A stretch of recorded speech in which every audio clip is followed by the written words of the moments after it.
think essentially the baby spice. Yeah, nothing crazy, but it's just a really lovely, light-hearted read.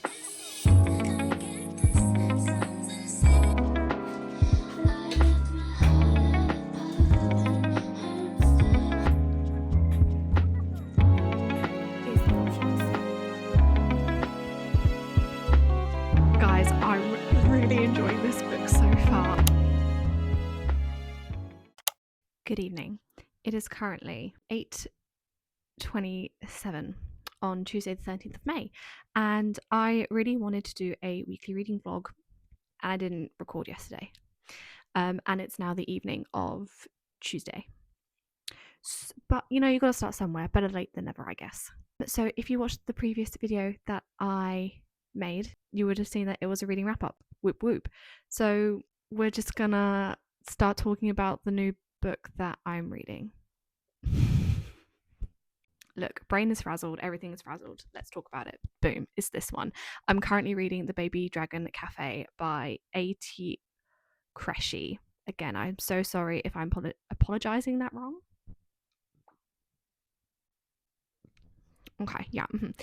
I'm sorry if I'm pronouncing that wrong, but this is a cozy fantasy. Think essentially the baby spice.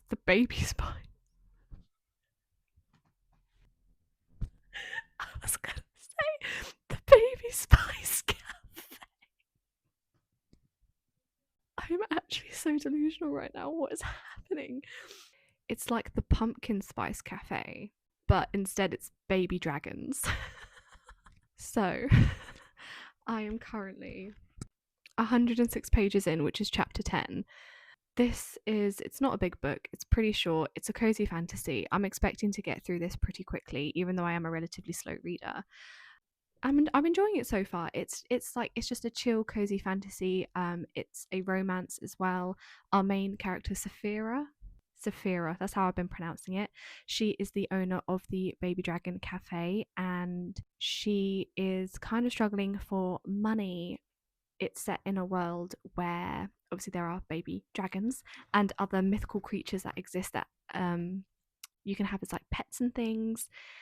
And baby dragons are notoriously mischievous and kind of troublesome, but in an adorable way. She ends up crossing paths with the local town gardener, who is called Aiden, and he has himself a 6-month-old baby dragon that is refusing to behave. So he starts paying her to train his baby dragon. That's a really blunt and boring way of explaining this book, but that is essentially the premise of this book. So she can use the money to basically make the Dragon Cafe better. He's getting his baby dragon trained, but there's like other obstacles in the way. Like, it kind of defeats the point of getting someone else to train your dragon, because the whole idea is that you have a bond, like the trainer with the baby dragon. So having somebody else train your dragon, you're not really forming a bond. But anyway, it's cute, it's cozy, it's not a slow burn from what I'm getting. Yeah, I wouldn't call this a slow burn. There's very much instant attraction between our two main characters. It's a fast-paced book. It's just chill. It's a very chill book. Nothing crazy. So this is what I'm currently reading, and I'm hoping to make a decent dent in it tonight. That's all I've got to say right now. That's what I'm currently reading. I am also currently listening to Mythos by Stephen Fry as an audiobook, which I'm really enjoying. I kind of listen to it like when I'm like walking or cooking or like doing my skincare and stuff, getting ready. I'm really, really enjoying it. It's one of my favorite kind of Greek mythological retellings, adaptations that have been done. Stephen Fry is a genius. I love him, and his voice, he has such a lovely voice, and he narrates the book, the audiobook. I have read Mythos before, but I read it a few years ago. But I do know the Greek stories that he's talking about, but just kind of rereading it in the form of an audiobook is really, really lovely. So that I'm enjoying as well. So I guess I kind of got 2 books on the go at the minute. That's all I have to update you on my current readingness. I'll update you in the next clip with whatever that may be. Good morning, my lovelies. So it is the next morning. It is like 20 to 10 in the morning, and I thought I would give you a quick reading update on what I read last night. I am now on page 143, which is chapter 12 of The Baby Dragon Cafe.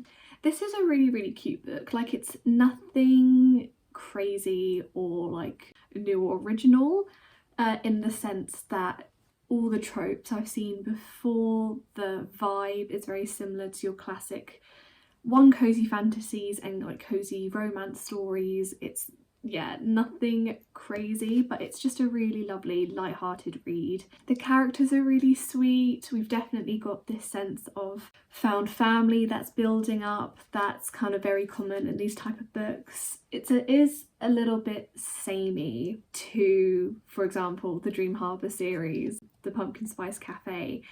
But that's not necessarily a bad thing. As we all know, I love the Pumpkin Spice Cafe. It's one of my favourite books of all time. And this is basically that, but with baby dragons, so I can't really complain too much. I really like our FMC. She's a very sweet character who has been through a lot. She recently lost her grandmother, and she is now essentially on her own. She never really knew her parents. It was like her grandmother that raised her, and in the inheritance left to her when her grandmother passed, she decided to buy the cafe, turn it into a dragon cafe, and she's kind of just getting through as she can. But she's really sweet. She's just one of those, this is the grumpy sunshine trope, and she is the sunshine.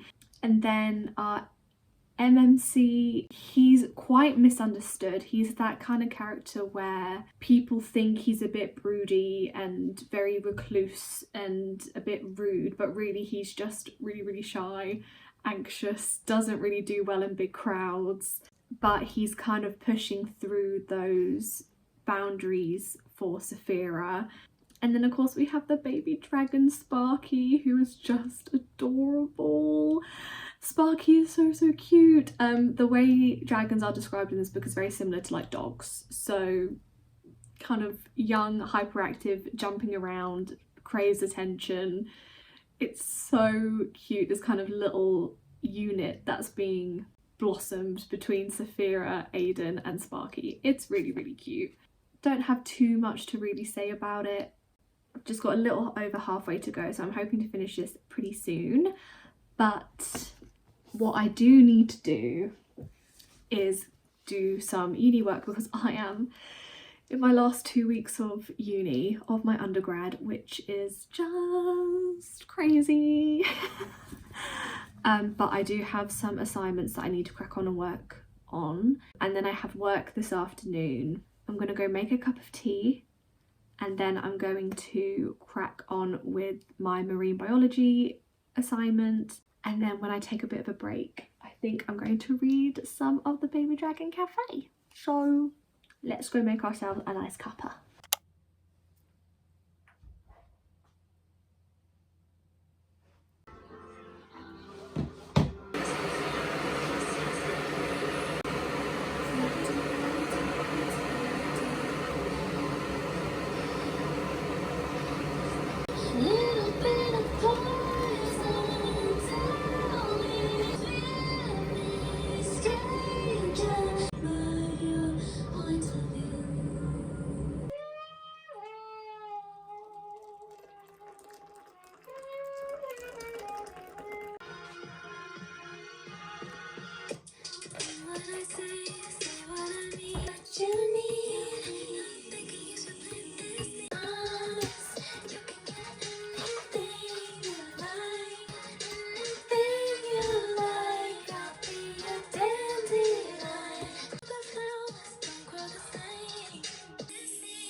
I am so obsessed with Ariana Grande's new songs.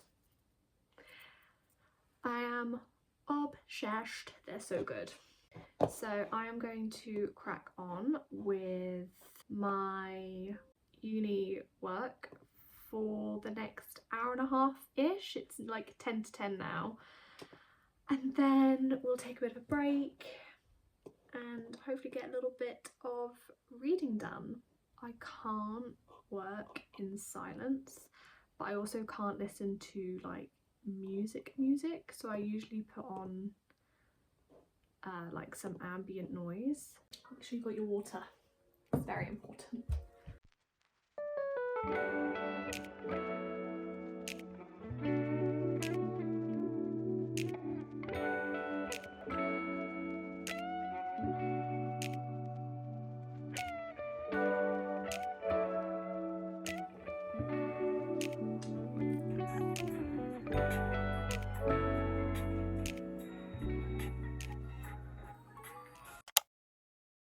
Good morning, my lovelies.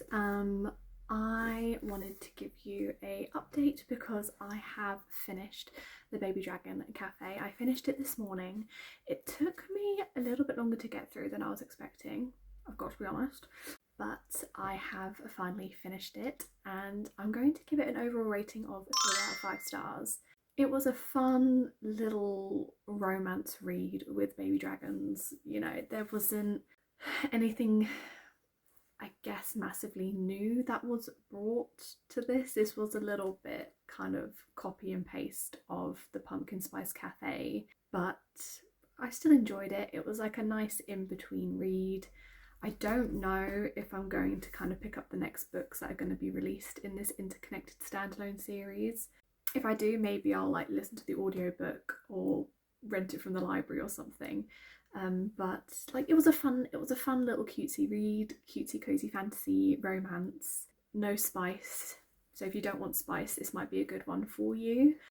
Yeah, I thought our main character Saphira, she was like, I liked her a lot. I liked her, I guess, growth that she has in this book. I really like Aiden as well. I liked their relationship. Like, I don't have any overall strong feelings about them or the book. Sparky the dragon was adorable, I must say.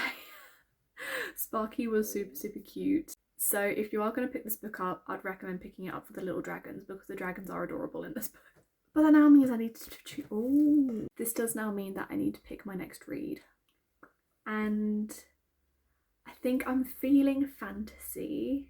I gotta be honest, because of the Baby Dragon Cafe, I am kind of craving dragons. Is she going to finally read Fourth Wing?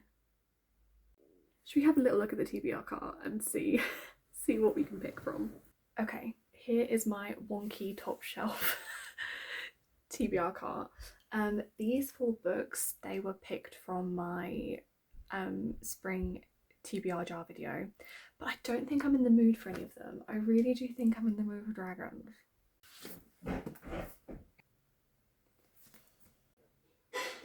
Oh, am I gonna do it? Or Voyage of the Damned?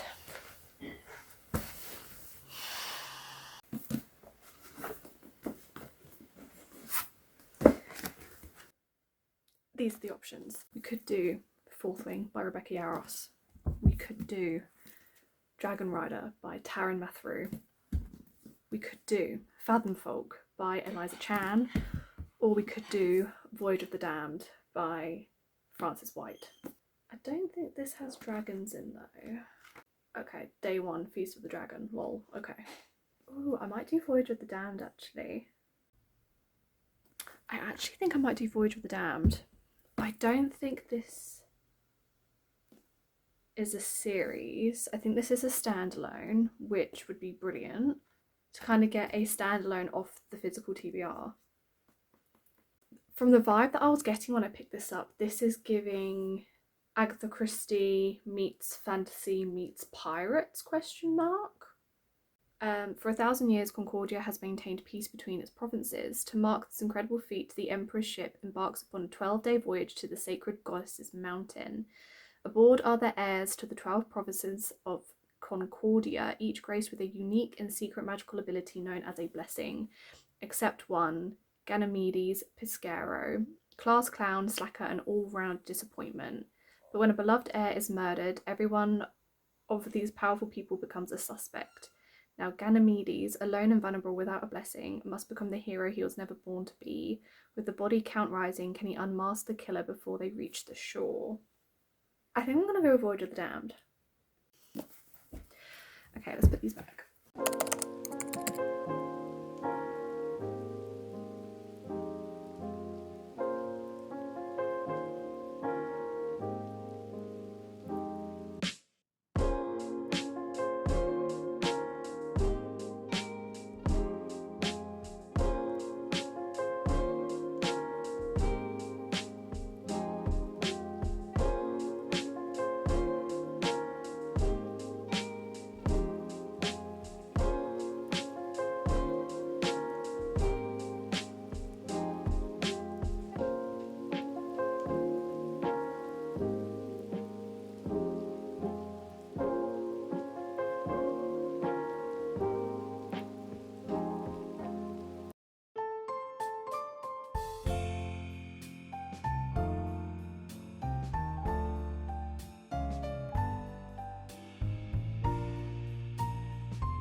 Hello, my lovelies. So it's a little bit later on, and I thought I would give an update on Voyage of the Damned by Frances White. I am on chapter 7, which is page 96.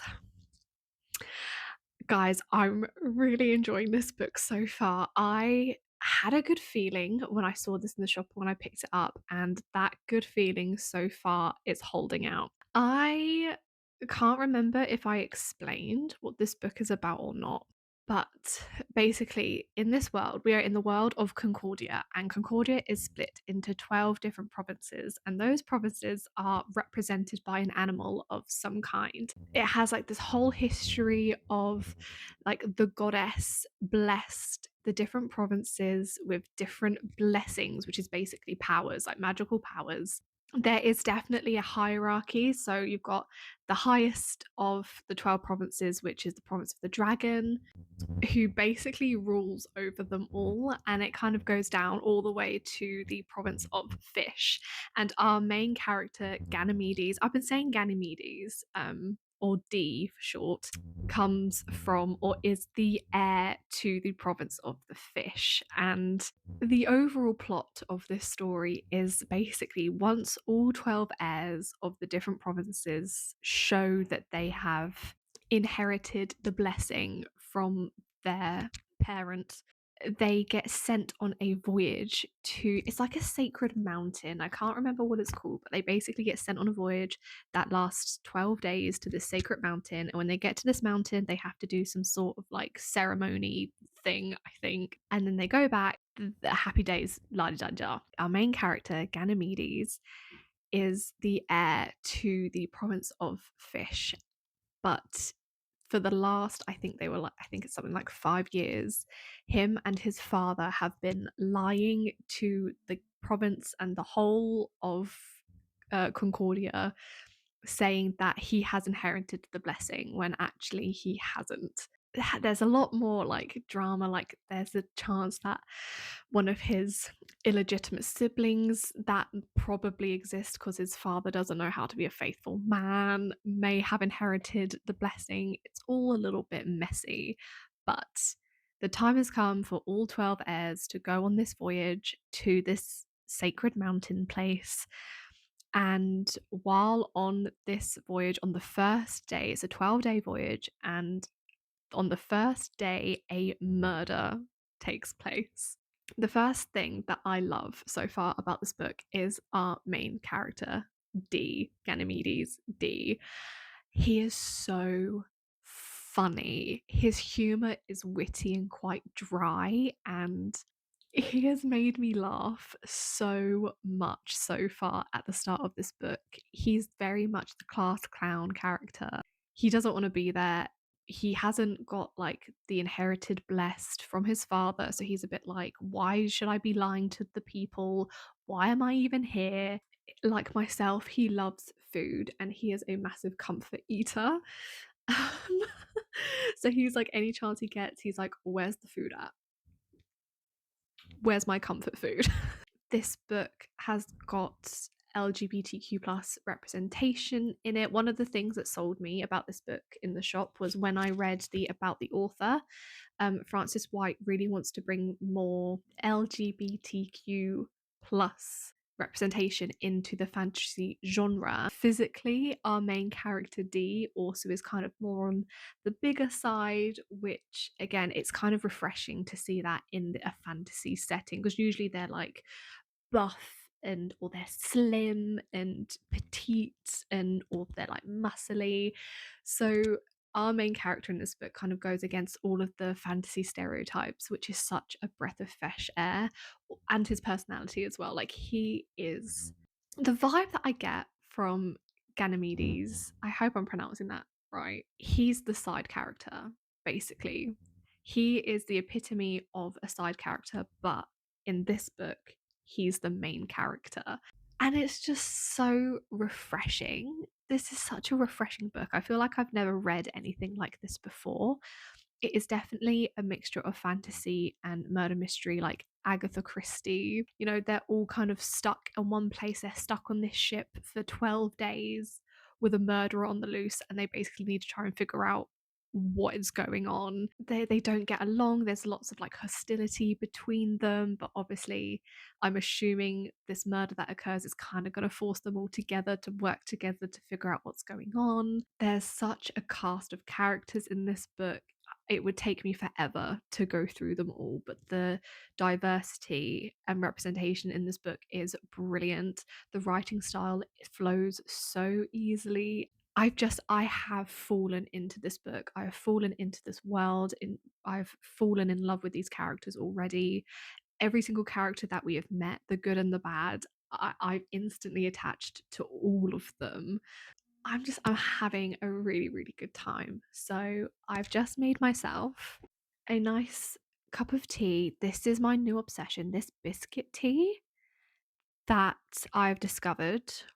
I'm pretty sure, I want to say it was Ashley that I saw drinking this, and I really wanted to try it, and now I am obsessed. Literally tastes like a digestive biscuit. Tastes so good. But now that I've got my tea, I'm gonna settle in because I've had an amazing day. I went to the Slimbridge wetlands, which is a wetlands trust here in the UK, and Slimbridge is like the headquarters. Because I needed to do some filming for my wildlife photography module at uni, but it's been a long, tiring, hot day. I now just want to snuggle down and read, and I am so excited. So that is exactly what I'm going to do, and I am ready. Good morning, my lovelies. I woke up about 15 minutes ago. For some reason, instead of preparing for my dissertation presentation that I have today, I wanted to talk to you about books. What I wanted to talk about was the fact that I finished Voyage of the Damned by Frances White. Oh my gosh, you guys, I love this book. I loved it so much. I'm rating it 4.75 out of 5 stars. Now, I know what you're thinking. If you loved it so much, why are you not rating it 5 out of 5? I understand. Let me explain. So, for me, the reason why it hasn't hit that 5-star rating is because there is an element of the plot that I don't want to say disappointed me because it didn't exactly disappoint me, but a part of me kind of wishes it didn't pan out in that way. That doesn't mean I didn't enjoy it or that it wasn't good, because I can't really explain it because it's quite a very, very big plot twist. So I cannot explain it or even hint at it. And a part of me kind of saw it coming. I wasn't completely like blindsided by the plot twist. But I also think a part of me was kind of hoping it wasn't going to happen, if that makes sense. So that's the reason it hasn't hit a 5-star. But despite that, and despite that kind of plot happening, and it kind of, I don't want to say disappointing me, but maybe disappointed me a little bit that it happened. Despite that, I loved this book so much.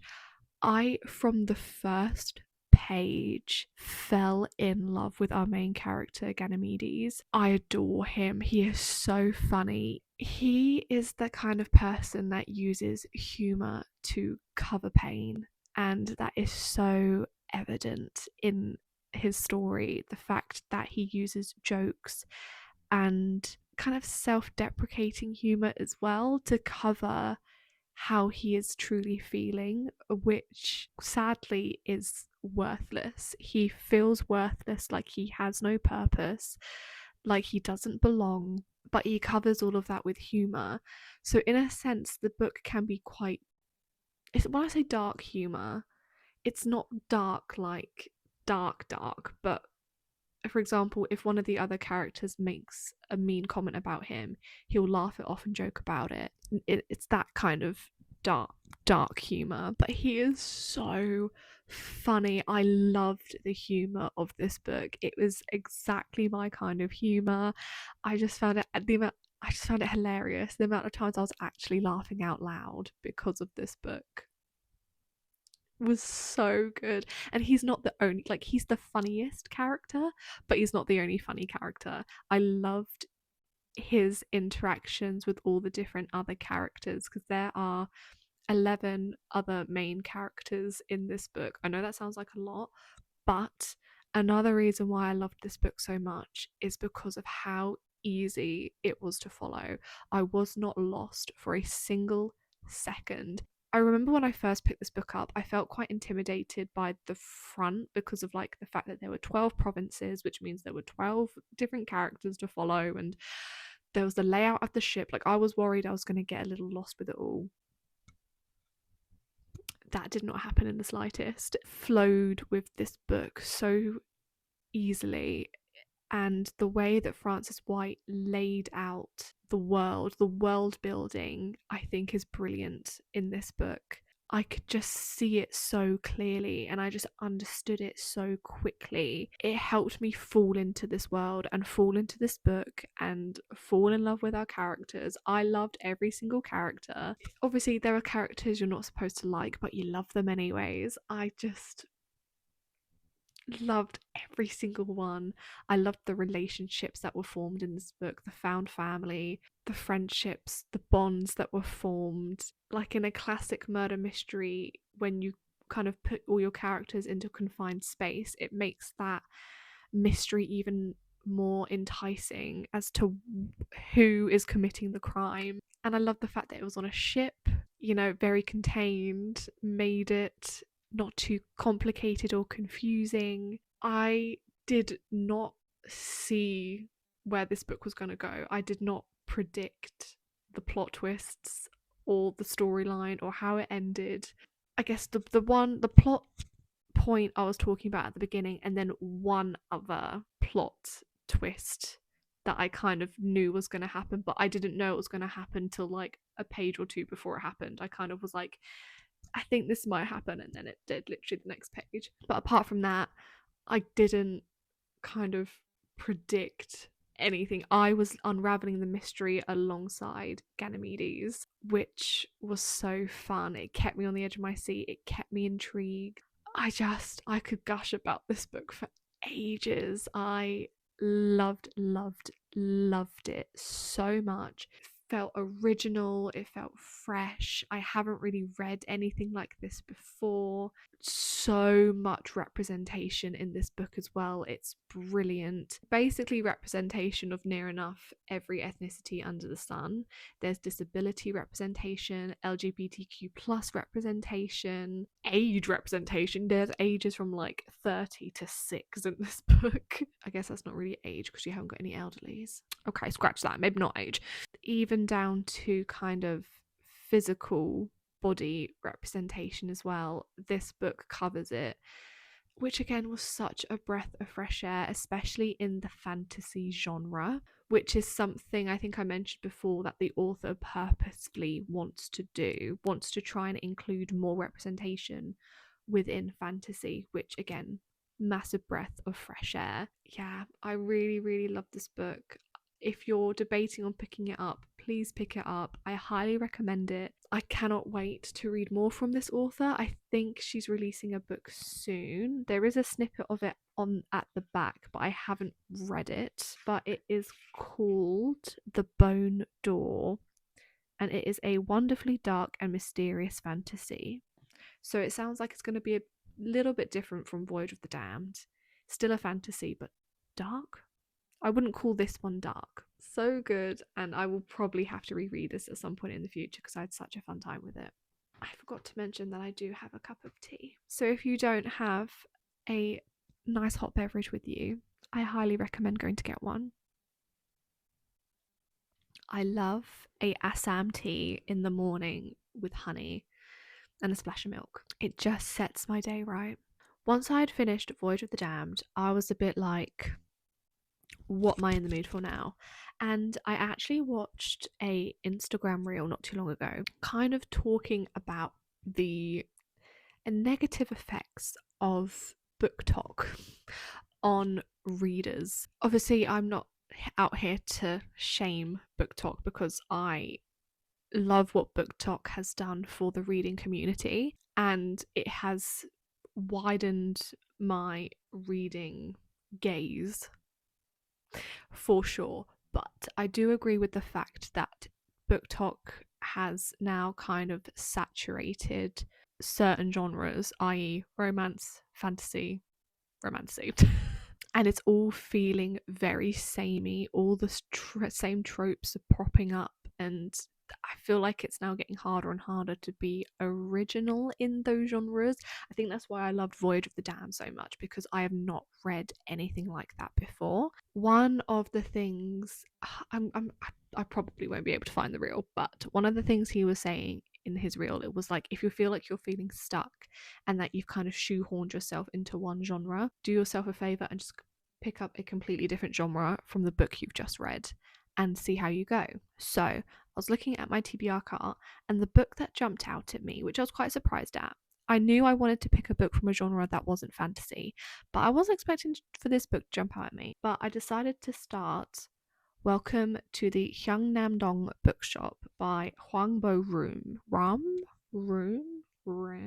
So I recently picked this up in my birthday book haul, and I started it yesterday, and I am 64 pages in, and I am really enjoying it so far. It's just a cozy, kind of slow paced, definitely more character driven than plot driven kind of book.